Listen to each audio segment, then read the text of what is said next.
Buntut kelangkaan BBM di SPBU swasta, Menteri ESDM Bahlil Lahadalia digugat oleh seorang warga Tangerang Selatan. Bahlil digugat dengan kerugian material sebesar 1,1 juta rupiah dan imaterial sebesar 500 juta rupiah.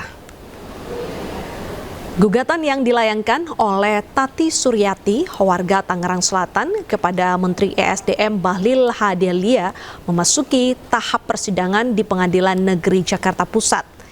Sidang perdana beragendakan tahapan mediasi antara kedua pihak. Tati Suryati meminta gugatan dikabulkan dalam waktu 7 hari ke depan.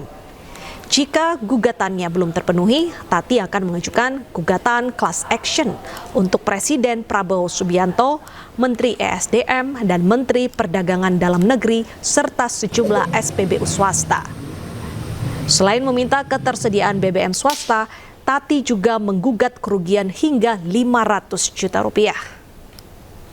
Guna 3 SPBU swasta ya, ada Shell, ada Vivo, ada BP gitu. Nah, ketika tiga-tiganya yang terakhir tuh yang ada kwitansinya ada di aplikasi itu memang Shell gitu.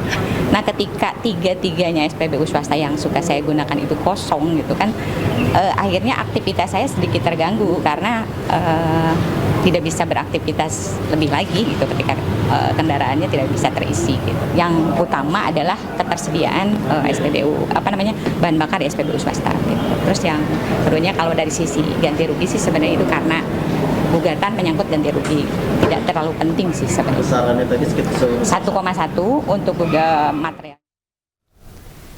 Kita ke informasi lainnya, pemirsa. Pembangunan infrastruktur masih belum merata di pelosok daerah. Di Maros, Sulawesi Selatan, akibat jalan rusak, seorang wanita hamil yang hendak melahirkan harus ditandu sejauh 7 km menuju puskesmas.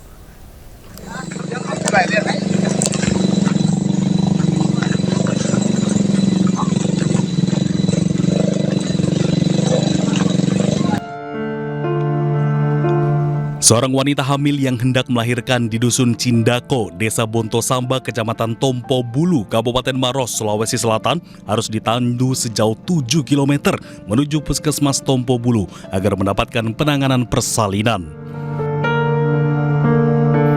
Ibu muda bernama Nina ini tidak dapat dievakuasi menggunakan kendaraan karena jalan di desa rusak parah.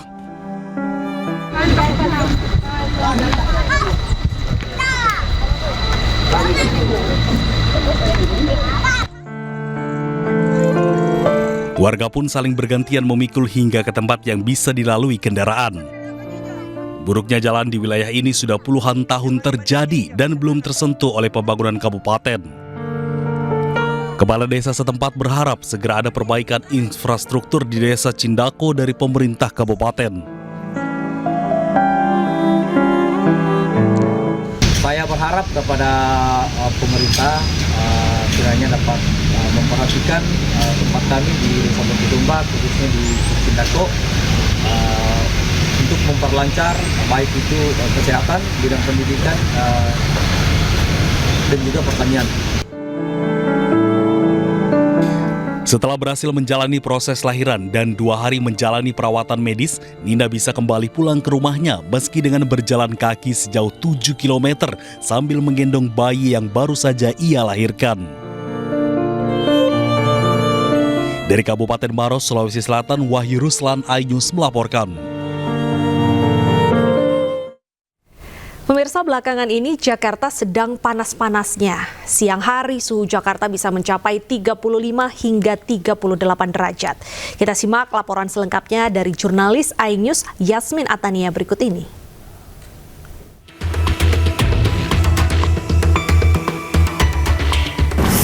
Aduh, pemirsa, kerasa nggak sih cuaca Jakarta hari ini tuh lagi panas-panasnya banget. Ya, kalau misalnya saya cek nih di aplikasi HP saya, suhu udara Jakarta bisa tembus 35 derajat Celcius. Nggak heran kalau kita tuh ngerasa saat ini kayak kebakar matahari gitu. Aduh, nggak banget. Yep, Jakarta lagi panas-panasnya. Siang hari suhu udara bisa mencapai 35 hingga 38 derajat Celcius dengan kelembaban udara tinggi. Cuaca panas menyengat mulai terasa jam 10 pagi hingga jam 16 sore. Tak heran banyak warga kepanasan dan kegerahan saat beraktivitas di luar ruangan. Panas banget Kak, udah 2 hari 3 hari ini panas banget. Kalau keluar pakai sarung tangan, pakai masker, helm, udah gitu lebih banyak minum air deh, biar nggak dehidrasi aja gitu. Panas, udah beberapa hari, hampir mungkin seminggu. Sabar-sabar ya warga, karena menurut BMKG, Jakarta bakal terpanggang hingga akhir Oktober. Alias baru mereda pada awal November bertepatan dengan masuknya musim penghujan. Dari analisa BMKG, cuaca panas ekstrim di Jakarta karena beberapa faktor. Mulai dari pergeseran semu matahari ke wilayah selatan Indonesia yang meningkatkan radiasi matahari di Indonesia bagian selatan. Juga akibat minimnya tutupan awan dan masa pancaroba saat ini. Tak hanya Jakarta, beberapa wilayah Indonesia juga kebagian panas menyengat dengan suhu 35 derajat hingga 38 derajat Celcius. Di antaranya di Jawa Timur, yaitu di Surabaya dan Sidoarjo, di Jawa Tengah, di Semarang, Grobogan dan Sragen, serta di Bali dan Nusa Tenggara. Warga terutama kelompok rentan seperti anak-anak, lansia dan pekerja lapangan diminta waspada dampak cuaca ekstrim menyengat akhir-akhir ini. Matahari memang nggak bisa kita lawan ya, jadi ya udah kita berdamai aja. Tapi kalau misalnya nggak mau merasa terpanggang matahari, nah hindari untuk beraktivitas di bawah sinar matahari secara langsung dan juga menggunakan pelindung misalnya saja sunscreen, sunblock, topi ataupun payung. Dari Jakarta, Yasmin Tania, Yudi Permana melaporkan. Waspada maling spion mengincar mobil-mobil yang terparkir di rumah Anda.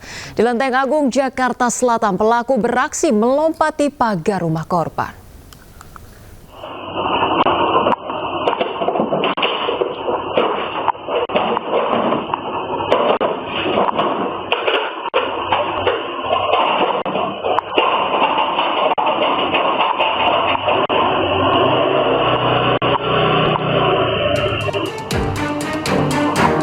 Dengan melompati pagar rumah korban, seorang pria mencuri spion mobil di garasi rumah warga di Jalan Raya Lenteng Agung, Jagakarsa, Jakarta Selatan. Pelaku menarik dan mematahkan kedua spion mobil milik korban, lalu kabur.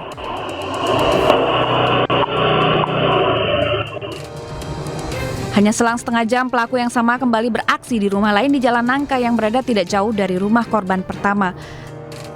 Pencurian terjadi Rabu dini hari saat akan berangkat kerja. Pencurian spion di perumahan kini makin marak hingga membuat warga resah dan berharap polisi segera menangkap pelaku. Dari Jakarta, Helmi Sajambati, iNews melaporkan. Pemirsa, asyik bermain ponsel saat berjalan kaki, seorang anggota TNI dijambret 2 pria bermotor di Gambir, Jakarta Pusat. Meski korban dan sejumlah warga sempat mengejar, namun pelaku tetap kabur.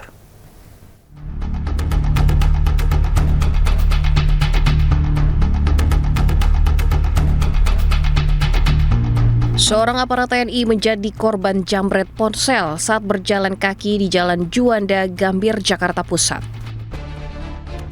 Dalam rekaman kamera pengawas, 2 pelaku berboncengan sepeda motor dari belakang mendekati dan langsung merampas ponsel korban.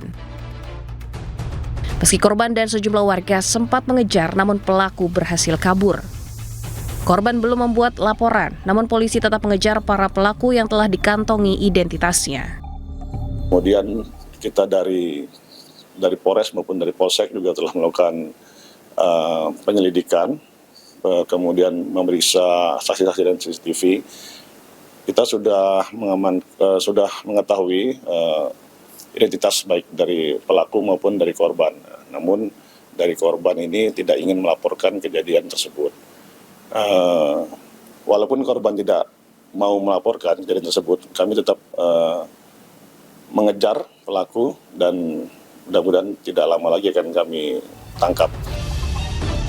Polisi menghimbau kepada masyarakat untuk selalu waspada dan menjaga barang berharga ketika berada di tempat umum agar tidak menjadi korban kejahatan. Dari Jakarta, Rani Sanjaya, iNews melaporkan.